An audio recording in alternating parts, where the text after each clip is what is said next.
Will Hammock and Todd Klein back with you here on GPR. Just a reminder to join us online at GwinnettPrepRally.com, where we have the world-famous message board and video highlights. And you can also keep up with GPR on Twitter and our Facebook fan page, so be sure to give us a like. Well, the Wesleyan Wolves have struggled in a couple of games this season without the services of their starting quarterback, but when Will Anderson is under center, the Wolves are a top 10 team in Class A, and they showed why in their road game at Kings Ridge. Brian Wise has more. First quarter, Wesleyan driving. Will Anderson drops back and completes a screen pass to Charles Mack, who finds a seam and has some blockers untouched into the end zone. Wolves up 7-0. On the next possession, Kings Ridge would answer as the pitch goes to Therese Miller, who finds a hole on the left side and bursts through it. 44 yards later, the Tigers tie the game up at 7. Next Wolves possession, Anderson back to pass, fires a bullet downfield to Rodney Morris, who fights his way down inside the 5-yard line. On the ensuing play, Anderson keeps for the touchdown and the Wolves lead 13-7. Second quarter, Kings Ridge with the ball. The give is to Miller, who has the ball knocked out on a great defensive effort by the Wolves, and the fumble is recovered by Jemai Jones. The Wolves would capitalize as Anderson throws the ball out to Mack, who then flips it to Xander Yost on a flea flicker, and Yost is going to take it in for the score. Wesleyan now leads 19-7. Kings Ridge would answer on their next drive. Bailey Miller back to pass, throws deep down the right side, complete to Devin Schmidt, who then takes the ball down inside the Wolves' 20. A few plays later, Miller would find Schmidt again, this time in the end zone, and the Tigers trail 19-13 at the half. Wesleyan would get right back to the scoring in the third. Anderson from the shotgun finds Rodney Morris over the middle of the field, and Morris takes the ball all the way down to the 1. That would set up this 1-yard touchdown run by Brandon Gilliam. The Wolves would have a 25-13 lead at that point. Wesleyan would have the ball again deep in Tiger territory. Anderson finds Morris again, who scampers in for the touchdown.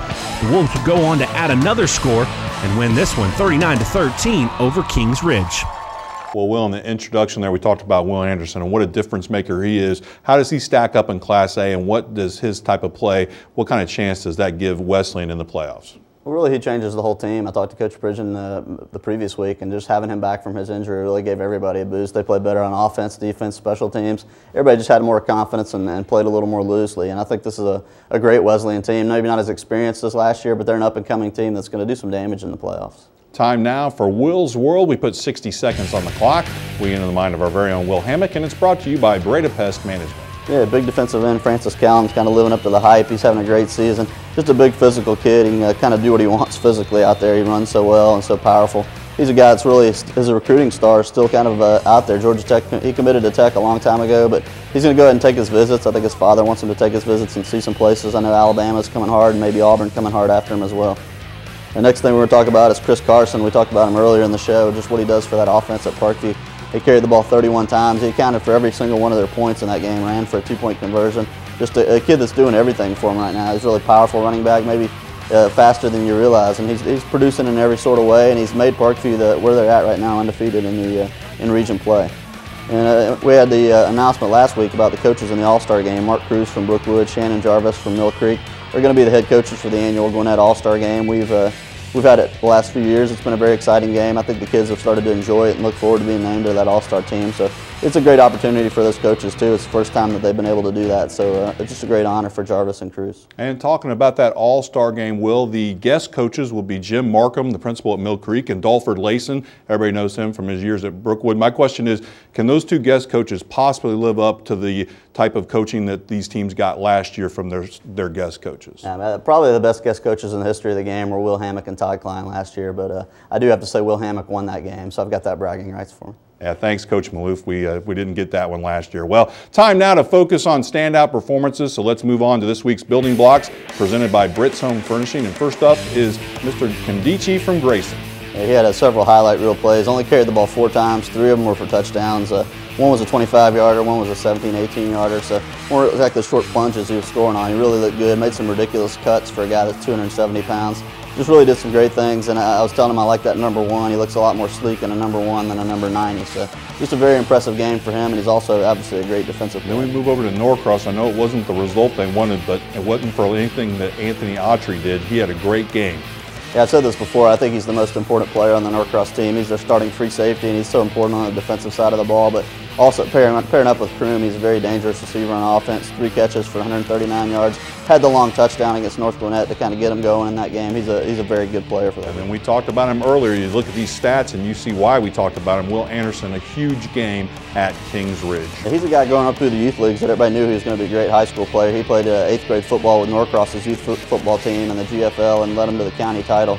I know Norcross wouldn't mind having him over there, but Will Anderson's great for Wesleyan. He really does a lot for that team, and he fits well into that spread offense. He can really make some plays. Well, Will, those were all great efforts. Who else played well last week that we should mention? I think the whole GAC offense deserves some credit. They put up 69 points against Decatur. It was kind of a shootout, 69-31, but Lavondre Nelson continues to do great things at tailback, and I think that quarterback rotation, Delano Spencer leading the way, those guys are very talented offensively.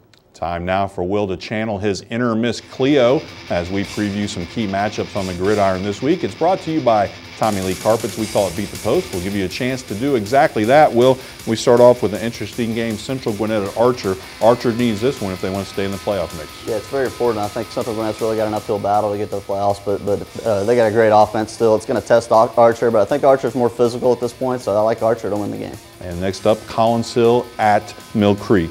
This is another interesting one. If Mill Creek wants to get to the playoffs, they have to win this one, and I think the Hawks get it done. And then Mountain View goes on the road. They play at North Gwinnett. Yeah, it's also another team, Mountain View, that had playoff hopes. I think it's going to be a tough task to beat North Gwinnett right now, though. The Bulldogs are playing well. This next one is an interesting one to me. Norcross goes on the road, plays at Peachtree Ridge. That was a heartbreaking loss they had. Can the Blue Devils rebound and get a big win over Peachtree Ridge? It's definitely the interesting game of the week for me, too. I think Norcross, how they respond, is going to be a big factor in this one, but I think the Blue Devils are too talented for Peachtree Ridge. It's going to be a close game, but I think Blue Devils pull it out.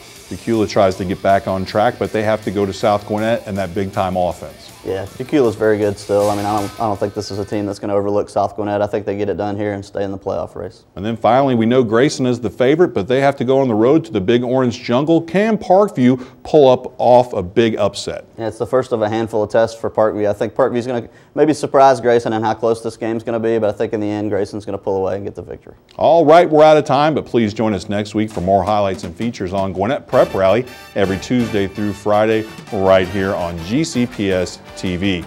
You can go to GwinnettPrepRally.com for all the scheduling details.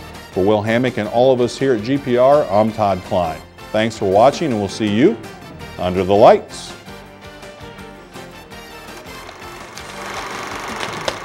Grab some wood there, bub.